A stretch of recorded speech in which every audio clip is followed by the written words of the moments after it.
What's up YouTube, Awesome Yu-Gi-Oh here, and today we're here with a deck profile on Shaddoll's as promised.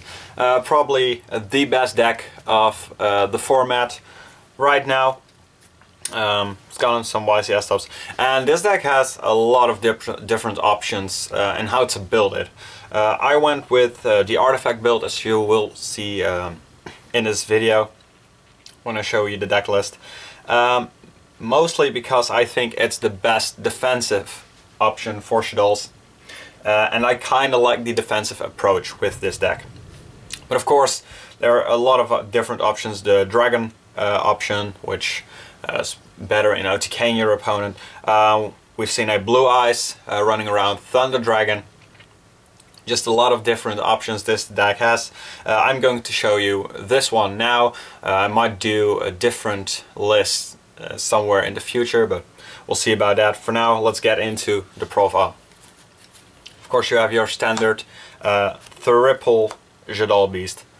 This is the guy that lets you draw upstart for a first turn mathematician, and the guy you're going to bring back with Shaddoll Valko most of the time. I'm only running 2 of Valko. Might even cut him to 1, although I do not know how I feel about him at 1, but definitely not something you want to run at 3, because this is not one of the better cards in this deck, or not one of the better Shaddolls. He is your tuner. When he's flip face up, you do get to bring one other Shaddoll monster from your graveyard back in face down defense position. It's just really slow. So yeah, 2 for now it seems fine. Then 2 Shaddoll Dragon, the beatstick of the deck, 1900, and also your MST when it's sent to the graveyard. Then double Headshock, once again a card I feel might be better served at 1, but for now I'm just running it at 2. This is the recuperator for a fusion from your grave, so once again one of these slower cards, and yeah, I'm not sure on him at 2. Definitely not something you want to run at 3. His level also is quite of an annoyance. He's a level 3, so he doesn't actually match with any of the other Shaddolls. But for now 2 seems to be the right number for me. And then 2 Squamata. This is also 1800, so really respectable. And the Satellar matchup. This is a deck thinning as well. This is actually one of the better ones. Just at 2, this is a good card. That's it for the Shaddolls. Then we have triple Mathematician. I like the Mathematician build over the Armageddonite build, because this allows you to play Felice as well, which of course is really good for those Arcanite Magician plays, those Black Rose plays. Really strong. It can be a pain to draw, but you do have ways to get rid of it with Shaddoll Fusion, for example, when you need to fuse from your hand. And of course, just mathematically you're going to see a Mathematician before you're going to see Velis. But then again, you don't always want to send Velis with Mathematician. So, but for now, the 3 Mathematician with the Velis, I really like that. And just in general, I like the Mathematician over Armageddonite, because Armageddonite is just only able to send a dark monster. Then BLS, because I do play some lights in the main deck with the artifact engine, and a lot of your extra deck cards are light as well. Construct, your fusion, in which you're going to go into most, and then Arcanite Magician, for example, is a light as well, and yes, some other extra deck monsters which are light, and of course the what I already said, the moral tax, so your artifacts are light as well. And BLS just can steal games so easily. And then, as promised, the triple moral attack to go with the triple sanctum I'm playing. That's it for the monsters. I believe that's 19. Spells triple Shaddoll Fusion. This is so good. Especially when your opponent's having an extra deck monster out, you're able to just send the materials you're going to use for your fusion from your deck. That's just ridiculous. But even if you have to send them from the hand, it triggers your Shaddoll's effect. So even then it's pretty good. You do have to be unnoticed of cards like Venom's Emptiness, because that can actually kind of hurt this. That mainly means if your opponent doesn't have any Emptiness face up, you're going to activate Shaddoll Fusion. They're chaining Emptiness, you just threw this away. It does make your Hackshot live then though, so that's something I guess, but it's not really that strong. Then for some one-offs, I play one double Cyclone because of the moral tax I am playing. You don't always want to set your moral tax, you have to be patient with that, but if you have the double Cyclone, it's really good to get rid of like 2 cards your opponent controls. If you can hit an Emptiness and a moral attack and bring back the moral attack, blow something else up, really strong. So one double Cyclone. I like it better in the main than MST, mainly for that reason. It just generates more advantage. One Soul Charge is really good with the artifact engine. I don't really like this card in some of the other variants of Shaddolls. In the Blue Eyes version, or in the Thunder Dragon version, it's really good, and you're probably going to run more than one. But in like the regular dragon version, so with the black and the white dragon, Soul Charge isn't that great. For this, bring back moral tax. Going into Pleiades or Volcasaurus, or make a big synchro play. It's good to have it at one. One Allure for the consistency. Foolish, because this is pretty much any monster in your deck. Really good for the toolbox in this deck. And then Book of Moon, great defensive card, great offensive card. Of course, when your opponent, if you're playing the mirror match, if your opponent's activating the Shaddoll Fusion and you do have, let's say, your own construct out, you can Book of Moon your construct, and now they have to use materials from their hand or the field to activate that Shaddoll Fusion. So Book of Moon is just really a generically good card right now, especially in the mirror. And of course you can just flip your own Shaddolls back to get more of the flip effects. Like I said, it's a defensive card as well. It's just one of the better cards right now. Then for the traps, Triple Sanctum to go along with the triple moral attack. Really good defensive trap. Yeah, it's just, you can just look at the hat deck from last format. It's just made and broke by the Sanctum. Triple Sinister Shadow Games, I absolutely love this card. You do have to be patient with this card as well. If your opponent sets like one back row and you have, let's say, Falco set, don't Sinister Shadow Games for Dragon, pop the back row. Wait for your turn. You can Sinister Shadow Games like Beast, and then flip your Falco face up. Falco gets your back, your Beast. There are just better things you can do than just use this as an MST. So be aware of that. Sinister Shadow Games can be really strong, but a player can make it so that it's a bit less impressive. Of course, it's just really generic, because this kind of works like 3 different Fool's Burials, along with, let's say, a Spellbook of Faith, flipping something face up instead of face down. So just in general, the Sinister Shadow Games are really good. Then I main deck the triple Emptiness. It's kind of needed right now, so nothing more to say about that. 2 Breakthrough skill, really good in the mirror, especially if you're playing the artifact Shaddoll, so the really mirror, not just any Shaddoll, but, and of course just against regular Shadolls, Satellanites, Burning Abyss, Breakthrough skill just puts in the work. Then 1 Compulse. I don't play Warning, Torrential or Bottomless. Compulse is the best right now. I caught Warning for the 3rd Emptiness in the main. Emptiness is a bit better as well than Warning is. Kind of hits the same cards, just Emptiness does not have the cost and can put your opponent back for a longer period of time. If you're going to Warning a Shaddoll Fusion, they can just activate another Shaddoll Fusion if they were to have that, so that's not as good. But of course Compulse is just really amazing right now. Gotta get rid of those windows and stuff. And then I play Shaddoll Core 1. It's kind of a gimmicky card, but it always is a card your opponent has to deal with. and that's kind of strong. They have to play around this. When you're flipping it, you pretty much can't neck with this, so I really like this, so the one Shaddoll core. That's it for the main deck. For the cards, of course. For the extra, we have 2 Construct and 2 Winda. I am citing Super Polymerization, so 2 times even. So I have been in situations in which I kind of wanted a 3rd Construct.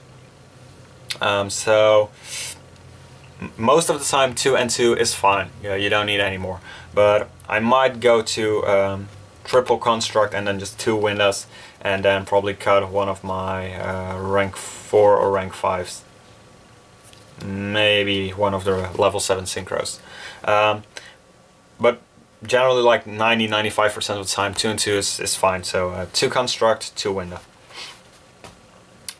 Of course, I really like Winda, because Winda just doesn't allow your opponent to play the Yu-Gi-Ohs they want to play, and Construct's just a beast. Not typing though. Then for the synchros, wait, I have to switch this because this annoys me. I don't have the right order.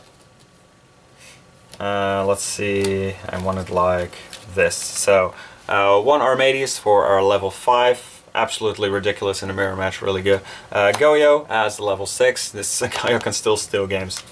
Then for the level 7's Arcanite Magician, as I was saying earlier with Felice. You can actually make this with more than just Felice. If you have like Falco and Beast, you can make Arcanite Magician as well.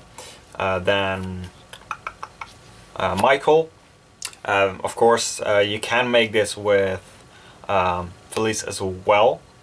You can also make this with Falco and Moral Attack. Being able to banish a face down Shaddoll monster your opponent controls is really strong. Then Black Rose, because it's Black Rose and it nukes the field. And finally for the synchros, Leo. Leo is for Construct with Falco. Really strong synchros, in my opinion. This really helps the deck. And then I play 3 rank 4s, Castell, Axiton, to steal games in which are behind an advantage a lot, and the Custo Emerald for the longer grind games to put back some of your Shaddoll monsters. You can make these fairly easily, definitely with the help of Soul Charge, because you do play some level 4 monsters. You have Felice, which is a level 4. You don't always have to use it for a synchro. You have Dragon and what you call it, this Quemada, I believe it's how it's pronounced. the Fullest Burial Shaddoll. Squamata. I believe you say it's like Squamata. So that's it for the rank 4s, and then I play 2 rank 5s, Focusaurus. This card's ridiculous. This can just steal games like it's nobody's business. And Pleiades, because Pleiades is so strong. You can just make this with 2 Moral Attack off of a Soul Charge, or if you Sanctumed in their turn and then just normal summon a Moral Attack in your turn, you can make Pleiades, and Pleiades is really hard for a lot of decks to get around. So I really like the Pleiades in the extra, but if I were to cut a card for the 3rd Construct, I would probably cut the Pleiades, or maybe the Michael. Probably one of these 2. So that's it for the extra deck.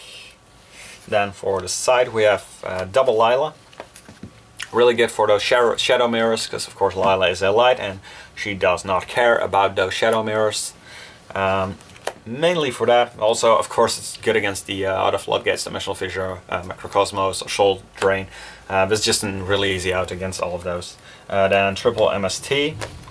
Another one of those necessary evil cards you need for those game 2 and 3s when people are going to cite in all their hate against you. Then I play double Diffusion. Now this is might be something you don't see all the time. Diffusion is really good in the mirror match. Of course, it's the obvious compulse for your opponent. If they have like their Construct or their Winda out, Diffusion, that shit. But But if your opponent, or let's say you have your wind out, your opponent activates their Shaddoll fusion. You can defusion your own window to make them use their cards from their deck or their hand. So it kind of works like second and a third Book of Moon in that scenario. So I really like defusion right now. It can really catch people off guard, which is one of the main things I like about it. And it can be a really blowout if your opponent does not have destroyed. Let's say a bit later on in the game. So yeah, the diffusion, I really like that for right now at least. And then double super polymerization, because this is an absolutely busted card against the Talonites and the Mirror. Steal their stuff. Get rid of your families if you were to dead draw that, and just bring out one of your extremely powerful synchros, or fusions. This card is, oh, I see this actually misprinted. Yeah, and it's a bit faded. Don't know if you can see that. Didn't notice that before. But yeah, this card is just ridiculous, really good. I actually kind of wanted to main one, but and I would if I were to play the dragon build. So not the blue white dragon or thunder dragon, but the black or white dragon. I actually would main one. But in this build I didn't find the room, so just side both of them. And then I have 2 Pulling the Rock. This is Pulling the Rock, I don't know. This card is really good against Burning Abyss, against the Tour Guides. So in the early games it's really strong. This is really good against the Talonites. Hit those, Altair or Deneb or Unakalai. And it's good against Spellbook as well. And Spellbook is kind of a difficult matchup for you. Don't ask me why, probably because of Fate. Fate just shits on everything. But I didn't want to side any of the cards that really hurt spellbooks, let's say something like Mistake or something. You don't want to dedicate your side deck to that, so I tried to get a card in the side deck which did hurt spellbooks, but worked against a lot of other decks that are relevant as well. So Pulling the Rook was probably the best pick for that in my opinion. So 2 Pulling the Rook. 2 different dimension ground is for the mirror match, because you can of course, but you shouldn't side Shadow Mirror yourself, or Macrocosmos or Dimensional Fissure. It hurts you too much, and this is just to give your opponent a Cosmos or a Dimensional Fissure for the turn, especially if they're going to use Shaddoll Fusion. Chain this, and they have to send their stuff from the deck to the banish zone. Or even better, if you don't have an extra deck monster out, they actually have to banish stuff from their hands. And that's just...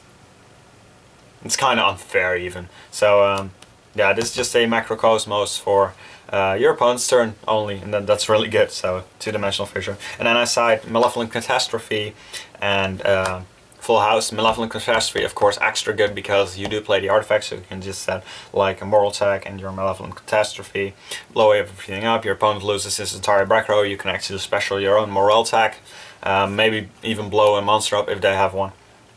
And then Full House, just I kind of side this in everything right now. This, once again, for the floodgates. Get rid of your own Vanity's Emptiness, one of the floodgates your opponent controls, or maybe even 2 of the floodgates your opponents have if they're not playing smart, and get rid of their entire back row with it. Really good against the Talonites mostly, because they can actually have like a Call of the Haunted, and then one of the floodgate cards. Normally your opponent is not going to activate like a Shadow Mirror and a Macrocosmos, or at least they shouldn't, because then you can get hit by a Full House way too easy. But in Talonites you might have the problem of wanting to activate Call of the Haunted and having one of your floodgates ready to go, and that's when we strike as a Shaddoll player with a Full House. So these 2, I think these are kind of staple in the Artifacts Shaddoll build as side deck cards. So that's it for the deck. Yeah, that's the entire deck, side deck and everything. In the comment section down below, let me know what you think of Shaddolls. What do you think is actually the best build? Or what build do you like the most? Whatever you want. I do, like I said, I do like this build because it's a bit more defensive, and I've always kind of leaned towards more defensive decks. Unless it's like Dragon Rulers, because then I like to go on the offensive, but generally speaking. So yeah, tell me what you think, and I'll see you guys with the next video, which I don't know what's going to be yet, so you'll just have to wait and see. Bye!